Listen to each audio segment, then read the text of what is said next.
Welcome to Jags Drive Time with Kai Stevens and John Oehser. Jags Drive Time starts right now. Welcome into Jags Drive Time. I'm Kainani Stevens.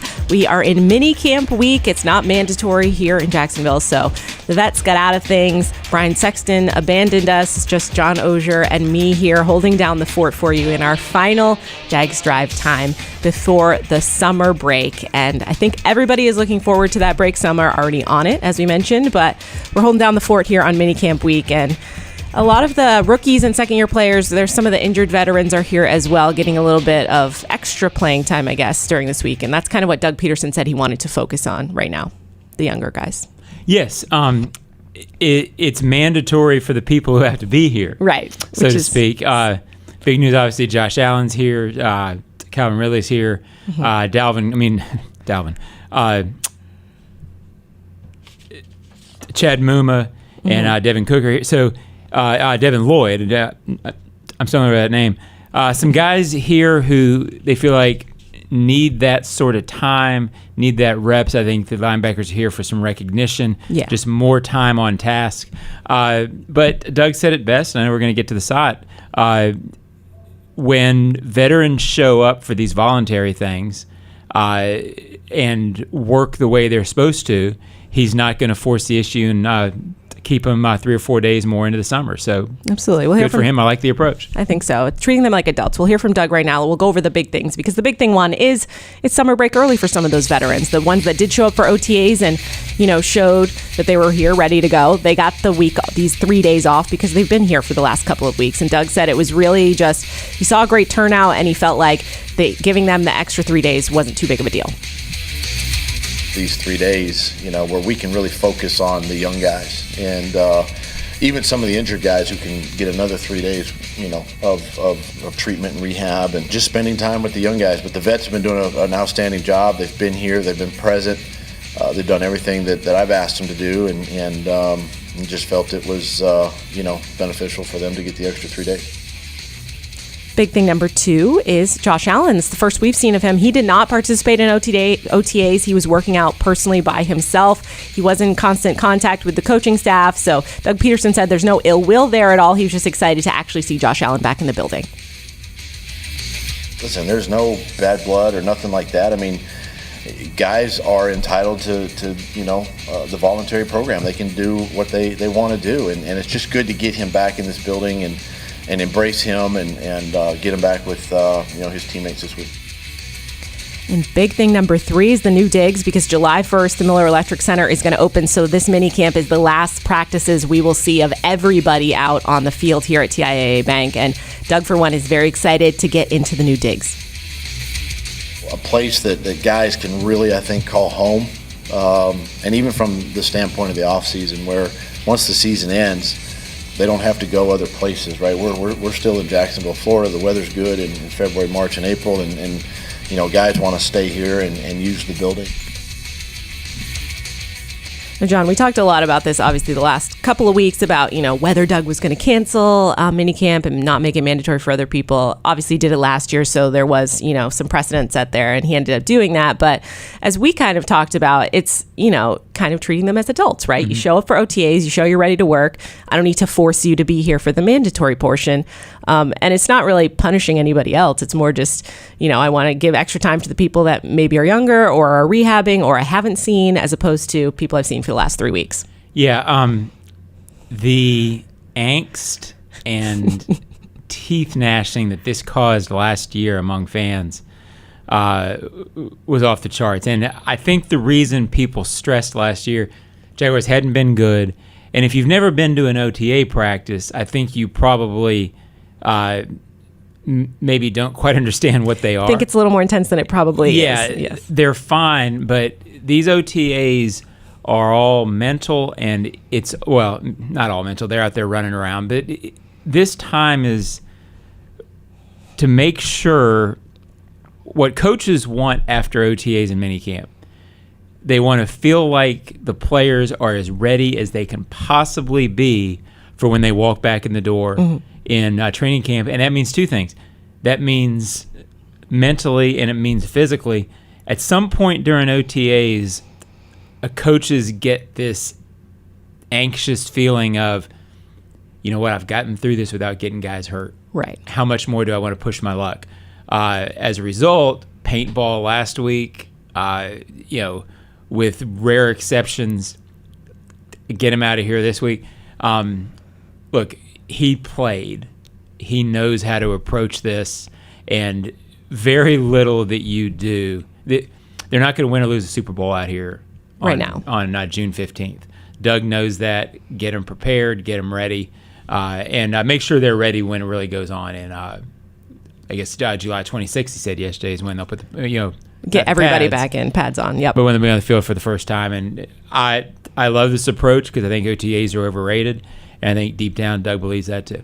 He definitely does, and I think a lot of it is just avoiding a surprise, right? You don't want anybody to come in on July 21st or whatever the actual report date is. I think 25th, you have to be here by that date. Doesn't want anybody coming in there looking completely out of shape, not ready to go. So I think it's a little bit of a precursor of, okay, these are guys, they're all, we're going in the right way. Everybody's healthy. Everybody's ready to go. So when we do come back for training camp, we will hit the ground running and be able to actually put some effort in, put the pads on, figure out what's going to go on with this team this year. At least in my estimation, that's what it seems like. So obviously, I encourage having some extra days off, because why not? Get a little summer break in earlier. I know some people probably already had vacations planned. Yeah, unfortunately, it's not really extra days for us. No, it's not. I wish that Doug would put in a clause that you're a senior reporter. You'd get the week off. I'm rookie, so I'd have to stay. That's probably true. You would probably be the one here. Yeah. Look, it's the right way to approach it. And the biggest thing to remember here, these guys are pros. Skip OTAs and slack off during this time at your own peril. Right. And just because people aren't here doesn't mean they're slacking off. Veterans at some point reach this point where they feel like they know how to prepare themselves. So the Josh Allen issue that Doug sort of, I think, did a good job of nipping in the bud yesterday, was never really an issue at all. Veterans of that status, of that time in the league, they know how to prepare, and they know what they need to do to get ready. I had zero problem with Josh not being here. I think over time, as players get more comfortable in the offense and defense, I think you'll see more guys that do what Josh has done and not train away. The players who can handle that, coaches have no problem with them doing that. And that came across loud and clear. Obviously, Doug mentioned that off the top of the show, that they were in touch with him. There was no issues. They were aware. He just wanted to see him this week, because he hadn't seen him so far this offseason. And as Josh Allen, we're going to hear from him in a little bit coming up. I think a lot of his focus was just, as we mentioned, OTAs is kind of, not the most intense thing in the world. And he really, going into a contract year, wanted to be in the best shape he can be in and be ready to start the season. So We'll hear from him in his own words why he chose to do that, but obviously not a huge factor because he came in ready to work. He didn't look, sloppy or out of shape or by any of means when we saw him yesterday. So he certainly was putting in the work on his own time. And then, as we did mention for minicamp, these are the last 3 practices we're going to see on the TIAA Bank Field until the new place opens up. And I'm very excited for that as well. John, what do you expect for training camp when we finally get into the new building? Well, for the players and coaches, it's the first time that's been open to fans since 2022. I'm sorry, 2021. As you get to my age, Kai, you lose track of years. It's okay. You start it's been wishing a while. they weren't going as fast.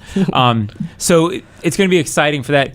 It's like anything. When you get a new house, you just moved into your new place. When you move into a new place, it's exciting. It's fun. And I think Doug's right.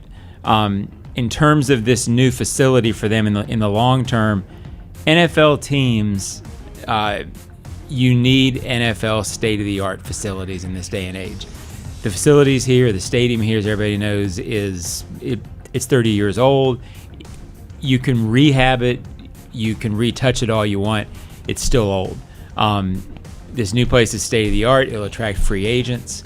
And the NFL is the number 1 sports league in America. If you're going to be in it, you need the facilities and you need the infrastructure, if you will, that reflects that. This new place will reflect that. This new stadium, when it happens, will reflect that too. This is about the Jaguars joining the rest of the pack. And I think that, it reminds me of a little bit of college athletics as well. You build the facilities, they will come. People want to come to Jacksonville and play now, be part of the coaching staff, whatever it may be. And if you build these facilities, you build a new stadium, they're going to be even more incentivized to do that. Obviously, Doug jokes around a lot because his office right now doesn't have a window. He's going to have a new window and get to look out on the practice fields, but also just the ability for them to spread out a little bit, because even what he said, I think they have 91 on the roster right now, and just watching them practice in the stadium, they're kind of all on top of each other as well. It was a different, again, unfortunately for me, I was here in 95 when this place opened. Yeah. The NFL in 95 was a different league. You didn't have as many coaches. You didn't have as much infrastructure on this side of the building. When I'm pointing over here, I mean the business side. Support staff was not as large. When I joined the Colts in 2001, they were only 3 or 4 years removed from being a very, very small staff, and it expanded like crazy. The Jaguars, every team in the league has expanded. The issue with this place, as you're learning, when you're in a stadium, there's really no room to expand. So they've had to sort of expand on top of each other, if you will. It's not the facility that they're in and this building are not 2023 NFL caliber. The facility they're going into is 2035 NFL caliber. It is. And that's what you're supposed to do. Shad has done a good job in 10 years of putting NFL caliber things around here, the scoreboards. He redid the training facility when he first got here. He redid this locker room. That's all great, but at some point, you've got to build the foundation in the house. You can't just redo the rooms. This is going to be good for the fans, too, because they will be able to attend training camp this year. And there's new grandstands. We got some shade. We have fans out there, so hopefully you're not completely overheating while the players are on the field. So enjoyable for them as well. I'm sure they're excited. I believe July 26th might be the first day they're actually out on the field, so I'm not sure if fans are available that day, but you have to imagine that week they'll be able to get in there and see it for themselves. So very exciting times. Obviously, all the players are excited to get over there, but we're excited to kind of see what it looks like for training camp as well. So coming up, we're going to hear from Josh Allen, and he explains why he wasn't here for OTAs and why he's excited to be back now. Stay with us.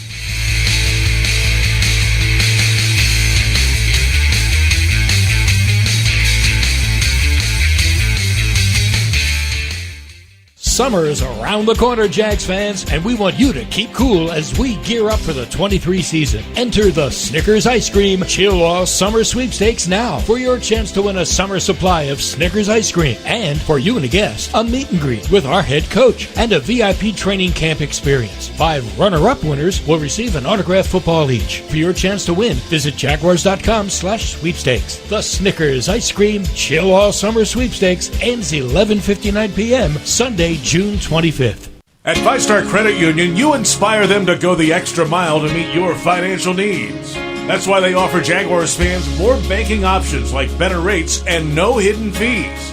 Their team is also dedicated to making the communities they serve stronger, volunteering their time and talents while donating millions to local nonprofits. 5-Star Credit Union, 5starcu.org. Go Jags! And that's a Magellan first down. Move the freight! Move the freight! Move the freight! Would you like to control your own income? Work at Magellan Transport. Voted the coolest office space in Duval. Bring your talents and let your career flourish. Visit their website at MagellanLogistics.com and apply online. Trust service. Trust Magellan.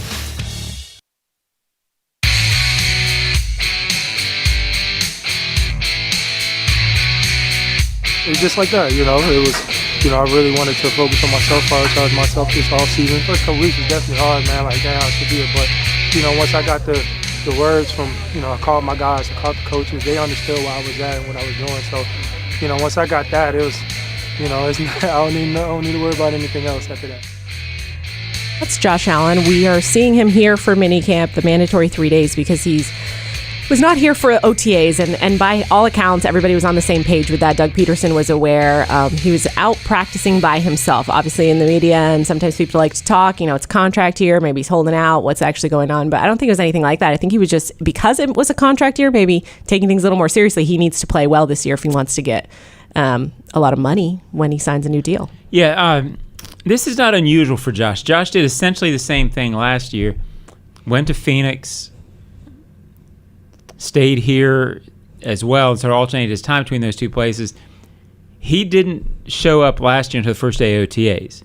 This year he took it a little further and stayed away for the 3 weeks of OTAs.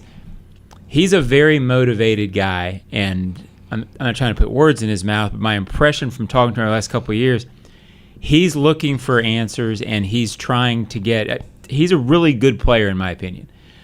He hasn't been great, and he feels like there's another level there. When Josh is away and he's working, those decisions are not about staying away from the team. No. He's trying to figure out a way to reach his potential. There's nothing wrong with doing it here. There's also nothing wrong with looking somewhere else and trying to find it.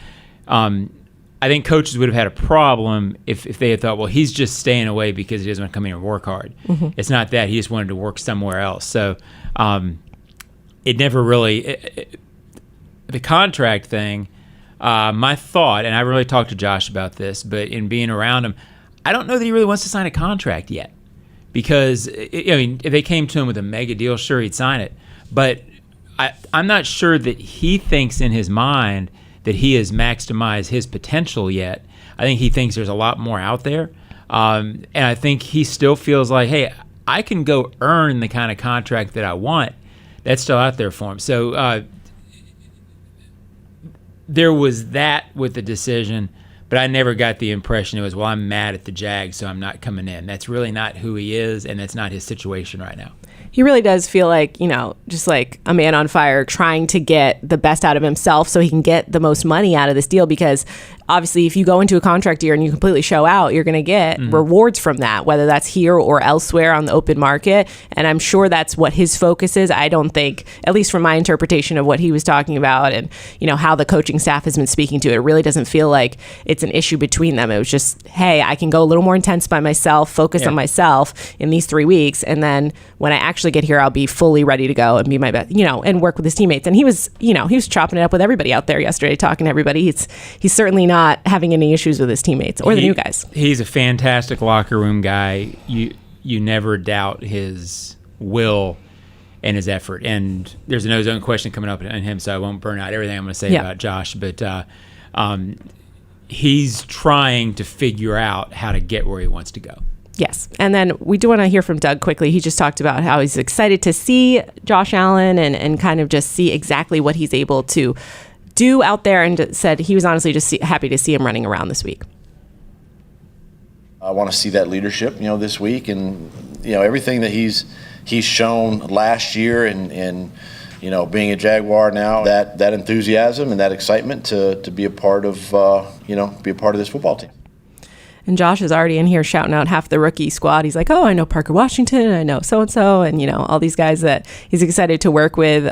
So he's certainly showing that leadership, as you mentioned. He's great with everybody. But who's someone, or not necessarily working with Josh, but who's someone that can kind of, benefit from this time? Obviously, with some of the veterans gone, you get more reps for some of these guys that probably may not get as many during training camp when everybody's here. Well, I think Devin Lloyd and Chad Muma are benefiting. It was interesting that Ridley was here. My sense with that was more they had a plan. Meaning Calvin Ridley, wide receiver. Yes. They had a plan at the very beginning of this to bring Ridley along the right way. My sense is they probably told him at the very beginning, look, we don't want you going 100% every practice.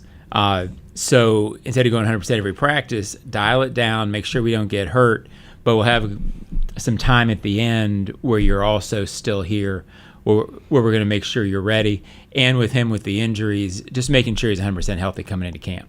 I think that was maybe, and from what I could interpret from what Doug was saying, him having access to, the rehab and just having that for the next couple of days, because he wasn't going anywhere. He's moved to Jacksonville. He lives here now. And Doug said, just having him to be able to, rehab, work with our staff, just kind of make sure everything is right. All ducks are in a row so that when we hit training camp, because as Calvin said himself, he needs to kind of be reined back in because he's ready to, run through a brick wall at this point since he hasn't been able to play for so long. Yeah, it's all about having him ready when it matters. It's about having everybody ready when it matters. Mm-hmm. One final thought on Doug before we move on. Doug wants everybody here. It's always great when everybody's here. But he won a Super Bowl in Philly, and I haven't gone back, and I should at some point. I guarantee you not every veteran was at the OTAs the year they won the Super Bowl in Philly. No. He's been around. He has seen plenty of cases where guys aren't here during OTAs, aren't here during the offseason, and do fine during the regular season. People get very been out of shape this time of year for guys who are and aren't here. They were unbelievably been out of shape when they canceled minicamp last year. Fans were very worried. By September, nobody's thinking about these stories, and Doug has the perspective to know that. It's why, look, he's not even going to fake or hide any anger toward Josh, because there is none, because he's seen this before. And we should mention it's voluntary. That's the whole point, is it's optional. You don't have to be here. You have to be here this week if, you weren't excused. And he is here, and he's happy to be here. And I also think, now that you mentioned that about Doug as well, just kind of springing to my own mind, he was a backup quarterback his entire career. Mm-hmm. He knows it's valuable to get eyes on some of these other people and give them a shot to kind of prove themselves and what they're able to do. And hopefully this, even just these couple of days is able for some of the rookies, second-year guys, injured guys, whoever it is, new to the team, to maybe get some extra reps, showcase what they can do without being clogged up with some of the other, not overdone, but like some of the position groups that there's a lot of talent in there. Maybe they aren't getting as many reps. Many viewers probably know where I'm going with this. You're new, so you're here for the first time. Do tell. Edgerrin James, who I covered in Indianapolis, used to always famously say, I didn't graduate from the University of Miami, but I went there long enough to know what voluntary means. Smart man. And I'm paraphrasing that, but the point is, it is voluntary. Yes. And it's important for people to remember that it's voluntary for a reason. If you want to be here, it's fine. You want most people here, but you're going to have guys every year who aren't here, and it's okay. Absolutely. I think a lot of the young guys are taking advantage of the opportunity, and that's something that we should look for on the bright side of things. There's also a lot of non-rookies that are here too. I think there's 30 plus non-rookie guys here that are just in town and decided to come in and practice as well. So not to say everybody jumped ship as soon as they could. Coming up, we're going to do the Ozone mailbag and check in with John on some of the most asked questions that you sent him. So stay with us.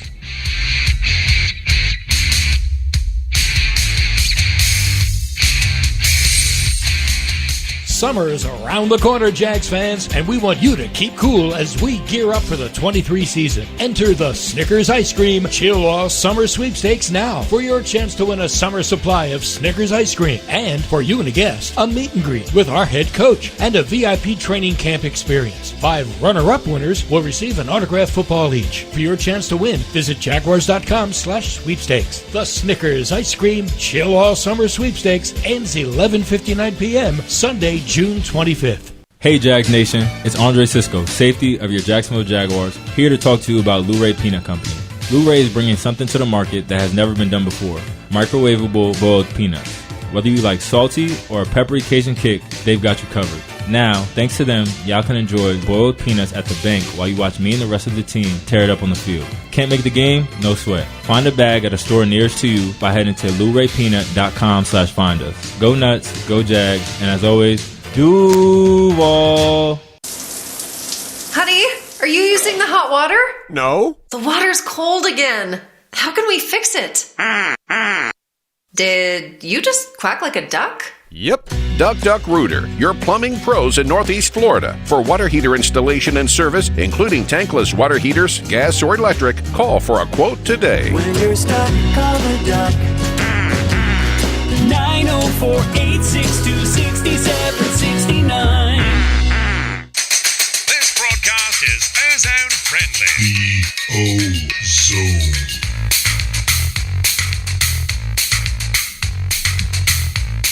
Ozone mailbag. We're going to get your expertise, John. This is our last Ozone mailbag before the break, and we will return. And a lot of things will be different with Drive Time, so I guess we're on couches and apparently we've been made promises about this new place as well. It's so gonna be off the hook, as they used to say. Oh, I love that. John slang. This is wonderful. All right, let's start out with question 1 for you. Ryan from Jacksonville says, we know Coach Pederson did what he did with Carson Wentz in year 2. How much better can Trevor be than Wentz? Well, I've got this question a couple times, and I'm not sure we have to compare him to Carson Wentz. I mean, I think right now the sky's the limit for Trevor. This has been sort of a year-long topic for Doug Pederson since he got here. All last year, he continually talked about how the offense was going to be better. There was going to be a lot of room for growth with Trevor in the second year in this system. I'm not sure we need to put any limits on how good he can be this year. I don't know if it's reasonable to think he can get to Mahomes level. I think this is the year that you watch for signs that he can get into that group of Josh Allen, of Joe Burrow, of Patrick Mahomes. I think he's going to ascend to there at some point, and I think this will be the year he makes the biggest jump toward that. Wentz was off the charts good in Philly for a lot of the reasons that this reader is moving toward, meaning a year in the system, everybody knows each other, he knows how to act in Pederson's system now. I think Trevor will benefit from that and then doubly benefit from the fact that he is an elite talent. It's hard to remember, but Carson Wentz did have that really great year and was very, very talented. It's very different now, but he was certainly able to thrive there at that point, but until he got injured. And I think with Trevor, he's just so talented, right? So the sky's the limit for him, and obviously working with Doug will help him get to that point, but I'm not going to put any limits on where he can go at this point. Yeah, the biggest thing with Trevor, and we've talked about it all of season, he hit high points last year where he was as good as any quarterback playing. His task this year is to eliminate the inconsistency and be more consistent, hit those high points more. That, not coincidentally, is what you expect from a year 2 player in a system. A lot of the rough edges should be a lot smoother this year, which should have him looking more and more like one of those top 3 or 4 guys. And when you get that consistency, seeing the team, how they play around somebody like that, I'm sure when you're in Indianapolis, when you have Peyton Manning, you go out there, you know what you're getting. So you're like, oh, we got that, so we can do our own thing. The way that the team adapts to that when you have a consistent, talented quarterback it's cool to watch it happen. So I think with a little bit of time, obviously still young, when he gets to that point, it's going to be really cool to see what defines the franchise. Absolutely, it does. Question 2 for you today is going to be JT from the Palm Coast.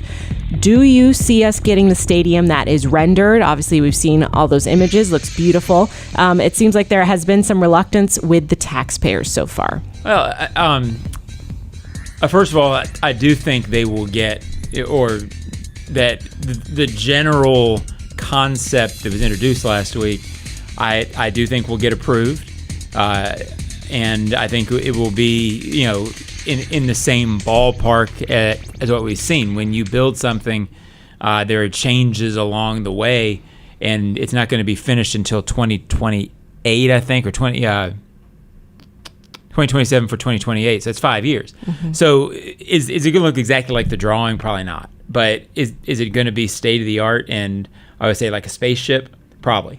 And as far as reluctance with the taxpayers, if you've studied these things, there's always reluctance with the taxpayers on things like this, meaning there is always going to be contentious discussion when you were talking about a professional sports and public money.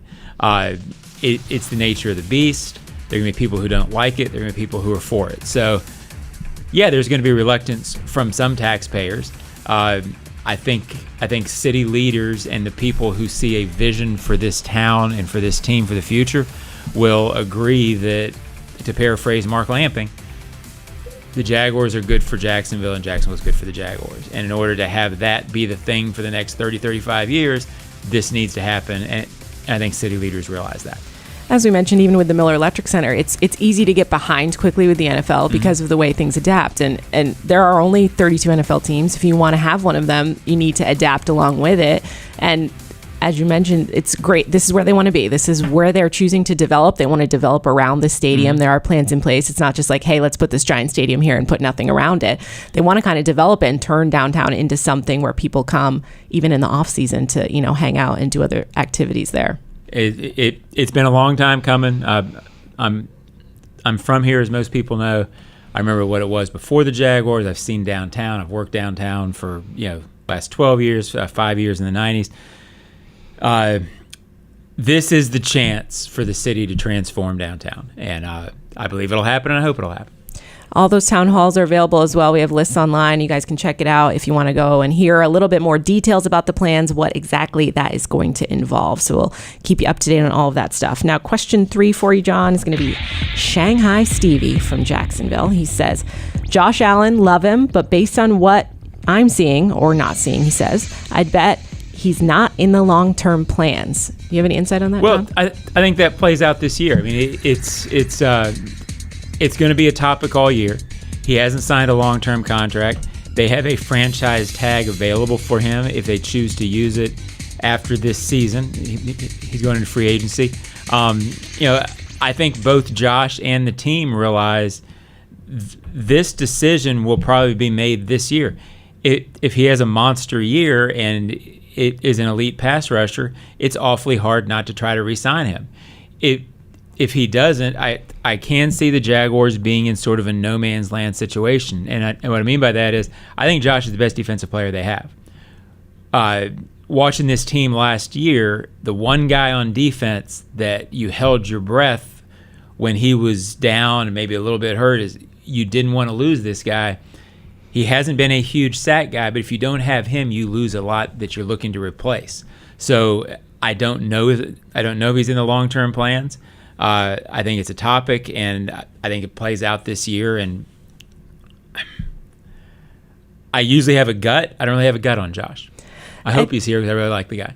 I think so too, and I think they want him. I think if he has a monster year, it might be even harder to keep him, just because money-wise. I mean, if he goes out and shows out, he's going to want the highest dollar. And as we mentioned, we're getting into the years where you're going to have to give Trevor a lot of money. You're going to have to give some of these other guys a lot of money. Is there enough money to go around at this point? Well, I don't know. With Trevor's contract, if they redo it next year, the cap number for the first couple of years probably won't be astronomical. So because you structure it and then you kick a lot of money out. That's the way they did Mahomes. It's the way they do most of these big quarterbacks. The intriguing thing about Josh is if he were to have hit free agency this year, he's probably the highest paid player on the market. Now, and some fans, when they hear that, can't grasp it. But if other teams are looking at him, they're looking at a guy who is rarely hurt. He was hurt one year and missed half the season. Beyond that, he's always there. He always practices. He's very reliable, great locker room guy, physical specimen. He has some numbers, and he's very, very good, except his sack numbers aren't up there. He would be really highly paid. If he has huge sacks, he's going to be he will. If he has a huge sack year and the Jaguars don't re-sign him, he will be one of the biggest free agents to hit the market in years. So it's an intriguing situation.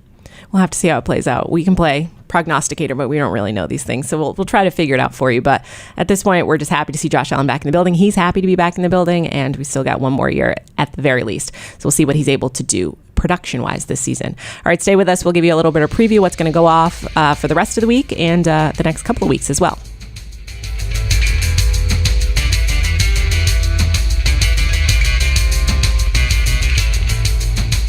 Summer is around the corner, Jags fans, and we want you to keep cool as we gear up for the 23 season. Enter the Snickers Ice Cream Chill-Off Summer Sweepstakes now for your chance to win a summer supply of Snickers ice cream. And for you and a guest, a meet and greet with our head coach and a VIP training camp experience. 5 runner-up winners will receive an autographed football each. For your chance to win, visit Jaguars.com/sweepstakes. The Snickers Ice Cream Chill-Off Summer Sweepstakes ends 11:59 p.m. Sunday, June 25th. Hey Jags fans, Brian Sexton for Dreamfinders Homes. In a complex housing market, do decisions on the biggest purchase of your life stress you out? At Dreamfinders Homes, they can build the home of your dreams in one of their many communities in Northeast Florida. With a mortgage company in-house, they're here to assist you throughout the entire process. Choose from their wide range of single-family homes or townhomes from the 300,000s. Dreamfinders Homes specializes in homes built to fit your lifestyle. Call 904-590-2545 or visit dreamfindershomes.com. At 5-Star Credit Union, you inspire them to go the extra mile to meet your financial needs. That's why they offer Jaguars fans more banking options like better rates and no hidden fees. Their team is also dedicated to making the communities they serve stronger, volunteering their time and talents while donating millions to local nonprofits. 5-Star Credit Union, 5starcu.org. Go Jags! Move the freight, move the freight. Magellan Transport voted coolest office space in Jacksonville. You can apply online at www.magellanlogistics.com. So as we mentioned, it's minicamp week, not mandatory for everybody, but some of us are here. And there are 2 more days of practice for the rookies, second-year players, injured veterans, anybody else that just wanted to show up and work out. And then there's summer break. It really does feel like the last couple of days of school, at least for me. Yeah, it's certainly our summer break. And for the players, it's really, I think fans sometimes lose sight. When these guys come back in March, they're here and they're not working full days, but working pretty hard. So this is sort of that last time they have until they start packing up the locker room after the season. So it's their summer break, and they're encouraged to get away and be smart. Yes. As my coach always used to say in high school, don't be a statistic. Oh, I like that. Don't be dumb. Be smart on vacation. Have some fun. We're working on some cool stuff. We went to Trayvon Walker's hometown a couple of weeks ago, so I think that story is going to come out. John, you have a written piece of it. We did some video. Obviously, talked to his family. It's so interesting to see where people are actually from originally, and kind of see how they've become who they are. And small town Georgia is where Trayvon is from, Thomaston. We were there for a couple of days and just kind of see how his community, they sure love them some Trayvon Walker, that's for sure. Yeah, the town has tremendous pride in him, and I think it goes both ways. And it was interesting to talk to Trayvon. He's a quiet guy, as you know, Kai, but when he speaks, he has a lot to say. And I think people will enjoy your piece that you did with him, and I think they'll tolerate mine. Oh, you're so harsh on yourself. John, I love it. All right. As always, we thank you for tuning in with us. We will be back closer to training camp. Training camp kicks off. Report date is the 25th. Everybody has to be in here. 26th is the first day of practice. We'll be back with you. We'll have a lot of new changes, a lot of new stuff coming your way. So thank you as always for joining us, and we'll see you soon.